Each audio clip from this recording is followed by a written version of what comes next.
Hello and welcome to the Squeaky Bum Time Podcast. It is Friday, September 24th. In this episode, a rock and a hard place meet, the North London Derby predictions between Arsenal and Spurs, a super club clash for the title, Chelsea host Man City, and the weirdest rivalry in the league, Brighton versus Palace on Monday. But there is no Mike, so I do not have the obligatory what is going on in the world of Spurs land. So I just have to go through it on my own.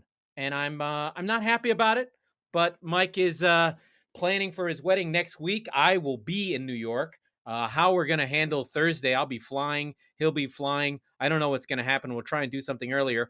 But what we have for this episode of the North London Derby is Spurs coming off 2 losses, but a win in the Carabao Cup on penalties, and Arsenal on 3 easy wins in a row, 1-0 versus Norwich, 1-0 versus Burnley. So they are relatively in form. I would say narrative dictates that Spurs are probably narrative dictates that Arsenal are probably in better form. They've got more of their players together. So we've seen Gabriel and we've seen Ben White, who are good. We know that Tierney was hurt, but Partey played on Thursday in the Carabao Cup. Aubameyang is there. Smith Rowe's there. Odegaard looks like a major player, gonna really help Arsenal a lot. So there is a lot going on. And then for Spurs, the narrative is whether Harry Kane is going to fire, whether he is ready to help lead this team forward. Roy Keane, who is the famous Manchester United central defender, midfielder and generally combative asshole Irishman, he's now become very famous on Sky Sports for his sort of sing-songy Cork accent and his hammering of Spurs. And he felt that Harry Kane should have gotten stuck in and yelled at someone and knocked someone over and really driven his team on in their last loss to Chelsea, which weirdly I thought Spurs had a lot to take out of that. I thought they played well mostly. I don't think that they were bad. They had a good half against, what is being pipped as the, for lack of a better word, the best team in the league. So we have Spurs and we have Arsenal. If either of them cannot get up for this game, then I don't know what they're supposed to do. I'm just going to have a look at who scored. One of the sites I go to. If you guys are ever curious about what sites I use to hunt down information, it's usually who scored. It's usually FB Ref. I'll go to those sites when I'm really looking for more in-depth insight into what's going on. So they have a nice preview link. They've got predicted lineups for Spurs. I'll just share this so you guys can have a look really quickly. But in the meantime, we'll sort of get a good look at this so that we can sort of see where things are. I'll turn the ad off because we don't need the ad sitting there. But you can see from the full screen here,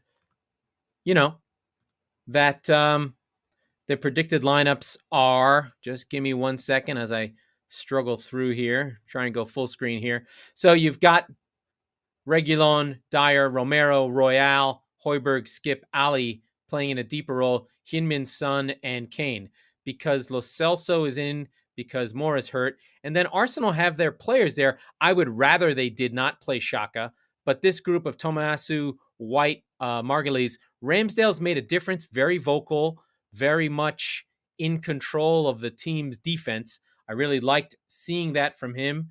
Prediction-wise, they see this game as a draw, most likely. Arsenal have made it 2 wins from their last 3. Tottenham fell 2 in a row to 3-0, but then they were able to pull it back in the Carabao Cup. Predictions here are for a 2-1 Arsenal win. I would go for the draw. A draw seems most likely, but we'll see what happens there. I'm going to now sort of kick over into the City game. City come into this game with a lot of injuries against Chelsea. So we transition to the actual top of the league clash. We were actually going through the mid-table clash with Arsenal and Spurs, and now we'll go to the big boy clash. I do not feel good about this game. City did have Foden and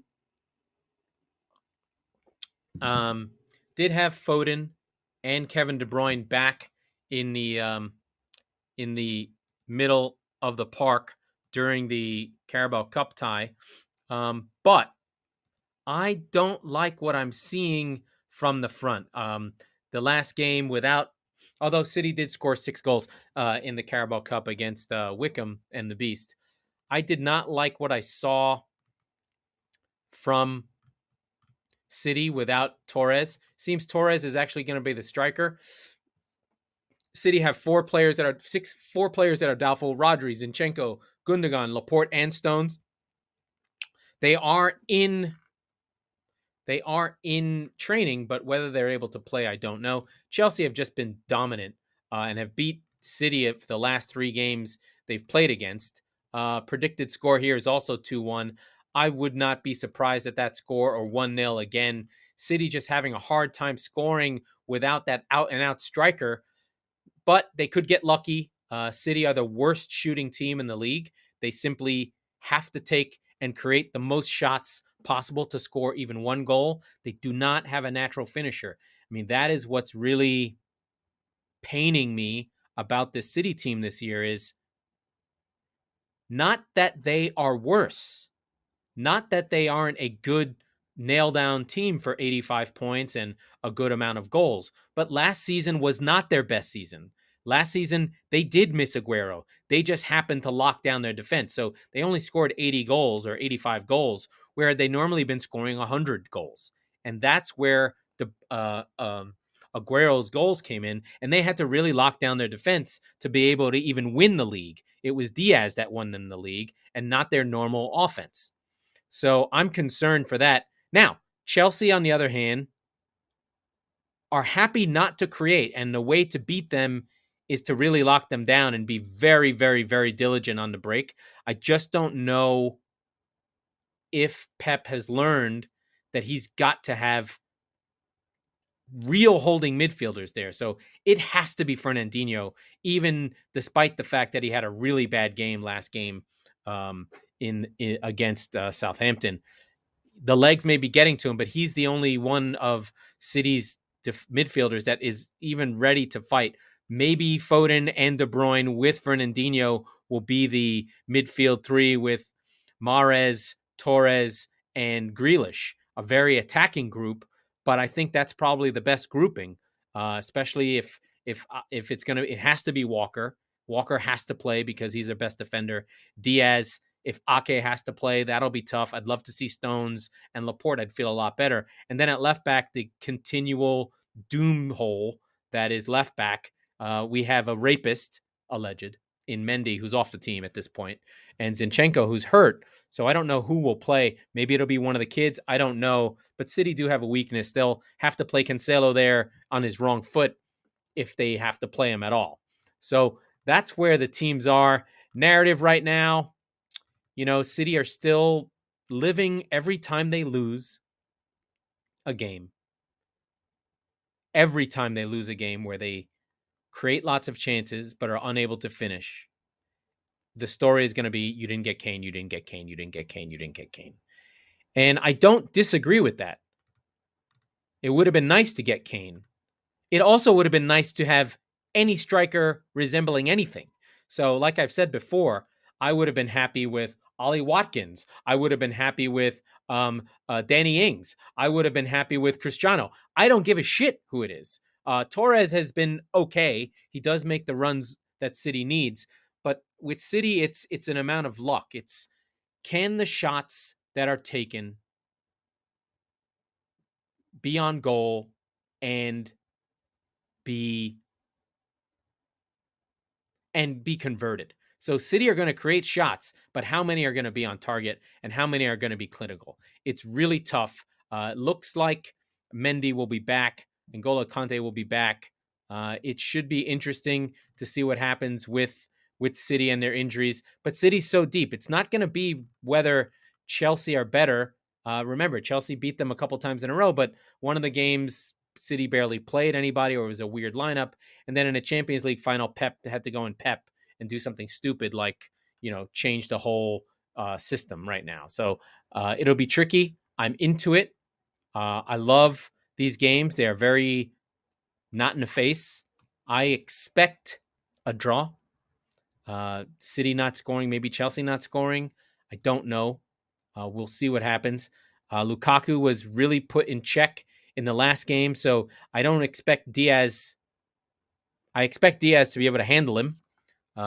Whether Ake on his side has any problems, City seem to give up goals whenever Ake plays. I don't think it's that he's a bad defender. I just think that it's the combination of the left side with the left back being weak compared to the right side with Diaz and the right back with Walker. So it seems that Ake is always having problems. He does tend to dive in. He's got a little Otamendi in him in that he goes to ground too easy. Can't wait for Stones to be back. Stones and Diaz won us the league last season, and I'm hoping to see that return sometime soon. The biggest part of this thing and the biggest narrative, and I should have touched on it right away, was that Pep and Tuchel are in now the fourth in the trilogy, in the quadrilogy, and Tuchel has won 3 in a row. And this is a hoodoo breaking. Is Chelsea in City's head? Is Tuchel going to outcoach Pep again, or will Pep finally figure out this 3-5-2 that Chelsea play, and hopefully, it says here 3-4-2-1. That's kind of how Chelsea play. They do play 2 banks of 3, and we'll see what City can do. But I do worry for City a little bit. I'd like to see us score a goal early, calm my nerves, and hopefully this thing will move along and we'll have a good league. But if Chelsea win, they'll be nailed on for favorites to win the league. We'll see what Pep comes up with in this game. On to the next. Cristiano Ronaldo. He's been fantastic. Narrative this week, really poor for United. Had a pretty bad week. Very dramatic. First, they lose to Young Boys, like we covered last week. Then they have a good game that's very dramatic against West Ham, where Mark Noble misses the penalty for the draw, but there were like 3 other penalties. Cristiano Ronaldo diving all over the place. But in this, and then midweek, they played West Ham again, and West Ham won 1-0. Whether penalties, whatever. Again, I'm going to say this until I'm blue in the face. Ole Gunnar Solskjaer is not a league-winning manager. He simply is not. Manchester United could win the league, but they will lose the league because of Ole Gunnar Solskjaer. That's where I'm going. This week they play Villa. Dean Smith is a good manager. Villa is a good team. They have been playing a 3-5-2 with the injuries. They had a great win against Everton to sort of get their credentials in. But, on paper, this is not a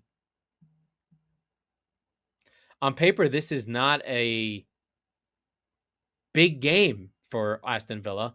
We'll see if Aston Villa is smart enough to sit deep and try and hit United on the break. We know that United can't break teams down. We know that United don't have a system to break teams down. Ronaldo has been fantastic. Mings always has a mistake in him. Martinez will be back in goal for Villa. This is a big game, I think, for United. The odds have Villa as an underdog, like plus 600, I think. It's a crazy number. I'm going to look at it right now. But I like Villa. I mean, I do have a bias against United. There's no doubt about that. I fucking hate them. They are good, but they still don't have a way to play. And I feel like they drop points and have problems against teams that you'd expect them to be. Oh, yeah, look, Villa are a plus 700 underdog. That means it's like, that is a crazy number. Let's just get the fractional value here, just so we have a better sense of what it is. They're 7-1, so every dollar down, you get $7 back. That is a massive, massive number, and I'm considering taking Villa as a really good dog there. They're just too good. They have a goal scorer in Ings. You'd expect him to at least get off the schneid. I just like them a lot. And then if it's McTominay and Fred, Louise and Ramsey are quite good. We'll see what happens with Young. And, United carry a liability player in every direction. So there's a liability on offense in Wan-Bissaka, who doesn't contribute anything. And on defense, Ronaldo is a liability. In some sense, Pogba as well. I think after a loss, United are usually really, really good. But it just feels like, Villa will have a shot in this game. I don't think it's a foregone conclusion. A plus 700 is a massive underdog. And Villa is just like the best money you can spend because, on a day-to-day basis, you just don't trust United, especially at home. They're really good on the road, undefeated in 30. But at home, they find these games to drop, and there's no reason why this can't be the game where they drop points. This is just very United right now. Inconsistently consistent. I do believe in Ronaldo. I get it. He's amazing. He's been super fun. He makes United very compelling. I hear you, everyone. And they still have, like I said, the best squad in the league. They just simply have a shitty coach who is not up for the challenge of pushing this team to the next level to take them where they want them to go. And these are the really three big games of the day. We've got, I'll put the rest of the games to show across the bottom here. United Villa, I like a lot as the fun game. We've got the North London Derby. We've got Chelsea City. Liverpool go to Brentford in London, which I really love. Brentford was near and dear to my heart. I live nearby. They've been really good. I don't think they'll beat Liverpool, but it could be a fun game to watch. I would recommend jumping in on that. Brentford are really strong underdog at home at plus 625, which is a big number. So that's 6-1. That's fun for a flyer there. I like that one a lot. Villa at plus 700. Then there's a couple other shitty games. Watford, Newcastle, no fun. I'll take the over on Leeds United versus West Ham United. That looks like a bananas game. But I do think a lot about Liverpool lately. They look a strong side, but they still, it's not that they don't have depth. It's still fragile to me. They are such a great 11, or probably a great 14 or 13. They sort of have a good rotation between the midfield does a good job at rotating. But they of the three real challengers, and okay, the four, United is in there as well. Of the four, they have the least depth. And then United have the worst coach. And then Chelsea are the favorite for sure. But I think this week is a good week to sort of see where we are. And really, on a narrative basis, this North London Derby is really going to determine the narrative for these two former so-called top six, even though they're not in the top six, because Brighton is in the top four. I think that a draw suits both Nuno and Arteta. I think that Arteta turns his season around with a win, like massively, because then they're 3 on the spin. He's got the Spurs game. We said, hey, he needs 12 from 5. So after the next game, he can now lose to Brighton because, frankly, Brighton are fucking better than Spurs. It says the table says so. And we see where we are from there. The last game of the week is the Monday Nighter, which I'm fucking pumped about. But before we get into the Monday night game, we do have to pay the bills with our friends at Attitude of Gratitude. So, part of the Chop Sports team has been our connection with advertising groups, and Joe from Attitude of Gratitude Consulting has been with Chop Sports since the beginning, and we're proud to read his ads out on the show and make him a part of our lives. Like Mike said last week, this is a guy who, really is an honest, hardworking guy who's trying to help families save money and control their bills, especially in this time when, things are getting really expensive and you really have to pick and choose what you can spend your money on, especially when it comes to streaming and you've got all these subscriptions and you want to watch sports and you want to watch all these things. Joe will really take a look at your finances, make sure to handle it all, and at attitudeofgratitudeconsulting.com, he will give you the most honest opinion he can. You can schedule a call right on his website. He's right there. He's always a step away. His site's beautiful, easy to use, great calls to action, and you can schedule a phone call right there with him at Attitude of Gratitude Consulting. And if you do call Joe, please let him know that the Chop Sports Network sent you, and we'll go from there. So the rest of the games, we chatted briefly about them. We've got the early game on Saturday, Chelsea, Man United. I will have to get up at 4:30 for that. Then also Man United and Villa at the same time. Again, the stupid Premier League will not televise this game in the UK. Don't fucking ask me about it. I can't fucking handle it anymore. Then we've got Leeds, West Ham, a really good game, a little old school at Ellen Road. Should be a barn burner. Take the over. I'm there on that one. Leicester, Burnley, that's a shit game I'll avoid. Watford, Newcastle, if not for Alan Saint-Maximin, both these teams can go set themselves on fire. Everton, Norwich, about as nailed on a win as Everton can find. No problem there. We touched on Brentford, Liverpool is the last game of the day. Then on Sunday, Southampton, Wolves, I didn't even know that game was happening, and I don't care. Arsenal, Tottenham, the North London Derby. This is hundreds of years in the making. The rivalry comes from the fact that Arsenal were in South London and Woolwich, and they moved to North London. So the Tottenham fans always have a little beef going back 200, almost 150 years about, hey, Arsenal, you don't belong here. It's that kind of shit. It's crazy. I'm sorry, but Arsenal have much, much, much bigger history than Spurs. Sorry, it's true. And then on Monday, Crystal Palace, Brighton, that I want to talk about. This is the M23 Derby. This is two teams that have a rivalry set in violence because the two cities are 37 miles away. Crystal Palace is in Croydon, which is a large town in South London. Now, London is huge. This is the equivalent of saying, this is kind of like the Long Beach versus San Clemente Derby, if you're from LA or California. So it's sort of, one is an industrial southern part of Los Angeles, and the other one is a nice seaside town in the next county over. So Brighton is San Clemente, and Croydon is Long Beach, if you will. But they do have a rivalry. You can take the train, stop by each of them.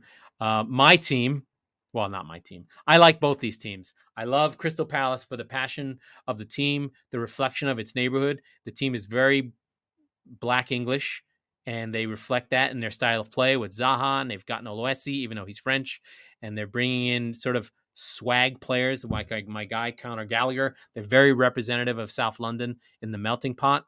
And then you have Brighton, who are representative of another type of thing that I love, which is this sort of analytical approach. They're run by a gambler, Tony Bloom, who's really turned this team around since he became the chairman in 2011 when they really pushed for promotion first under Gus Poyet. Then they went up with Chris Hughes.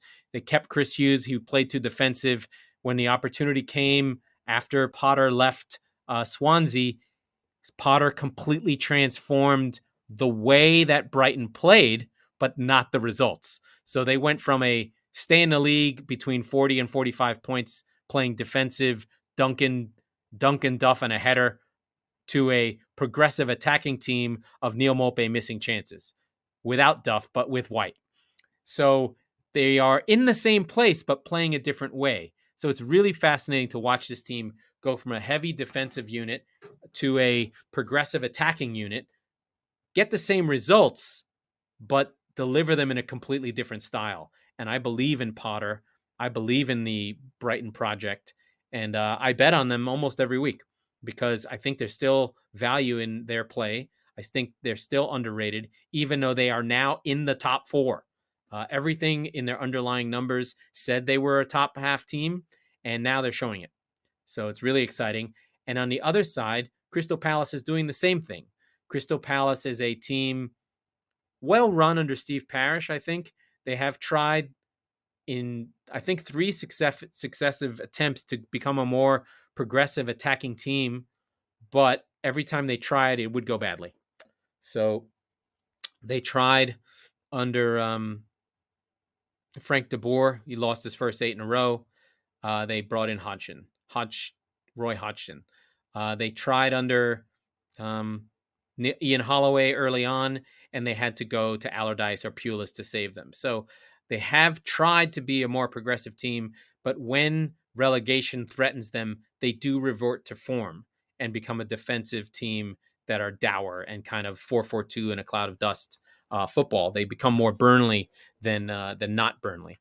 And essentially, that's what Hodgson had them in a holding pattern in that way of 3 or 4 years, same players, lots of older players hanging on. And now they're trying again. They've reloaded. They've let their older players' contracts run down and replaced them with younger replacements. And Patrick Vieira, who is known as an Arsenal player, but was trained as a coach for under City and then did actually coach NYCFC here in the US before going to Nice, where he's mixed success, I'd say. Also an English owner. But I do like what's happening with Crystal Palace. To win this game at home against your rival would be a massive win for Palace. I mean, big. I think Palace probably have the more talented players, but Potter is a much, much, much better coach, and Brighton are a much tighter, cohesive unit who've been playing together for a long time. So Palace, we know who's going to play. It's going to be Dunk, Duffy, Basuma, Maupay, Trossard, Lallana stitching things together. We know what they're going to do. They're going to be progressive. They're going to play out from the back. They're going to control the game through the midfield and try and create as many chances as they can because they need as many chances as they can because they don't have really great finishers. The most expensive thing in all of football is a finisher. And that's where Brighton are missing. Whereas Palace have young defense, but they have 2 finishers in Benteke and Osman Ondard. So we'll see what happens. I love Gallagher. I'm going to be watching that game on Monday and probably have money on it just to make sure that we go through it. I left the attitude of gratitude thing there. So that sort of takes us into my best bets. It's clear that having Mike on the show gives the show an extra 20 minutes of legs, but I will go through my bets. So last week, I won both my bets, but it was even bigger than that because one of my bets was this 3-team parlay. I took Villa, Arsenal against Burnley, and Brighton to win, and it was an amazing event. And now I'm gone a little bit crazier. My favorite bet, I really feel strong about a Chelsea City draw at plus 225 and Leeds West Ham over 1.5 goals. I just can't see Leeds and West Ham not playing a fucking barn burner because the crowd will whip the team up and Leeds will have time and West Ham will be coming off their midweek games and it should be a good game to play, good game to watch. And then my mega parlay will take Everton money line, easy win against Norwich at home. Leeds over 1.5. So that same bet, or bringing it into this, a draw in the North London Derby. So I'm betting on Arsenal to sputter and these teams to sort of hang on and tight. And I'm mixing it up. I want a City win and a Palace draw at plus 960. So for $10, I win. Not is it 9? That can't be right. Let me see. Did I put it in yet? I don't remember. Let me see. Let me see my bet. Gotta check my betting here. See where I am. I'm pretty sure I put this bet down already, but if I didn't, I have to check. Let me just make sure. I just have to check on something really quickly. Oh, it was in another screen. Oh,